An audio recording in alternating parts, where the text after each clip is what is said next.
Take a look at the Grip Performance Cargo Net. This one is the 4-foot version, which is going to be perfect for my Maverick. But we can see what we got here. It is a nice flexible bungee material. So it packs up nice and tight, but stretches to whatever the size of the cargo is. Got a whole bag of these little clips, so if we want to, we can just put that around the bungee and then clip it right on. Or if we prefer, we got a whole mess of these carabiners. I like using these just because they're a little bit more secure. So I'm going to find a corner, clip that in, put that on our D-ring. Looks like right here.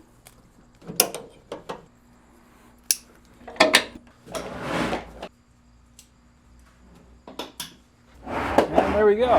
So it can still move around a little bit, but this isn't a very full load. What it's not going to be doing is it's not going to be slamming into the back, slamming into the cab. It's going to kind of hold that center. But we can also see we still got plenty of movement on this thing, so we can vary that load to whatever the heck we want to. And then when we're done, you can throw the whole thing right back in the little bag. And it takes quite a bit to actually get this thing tangled up, just because of how it's designed.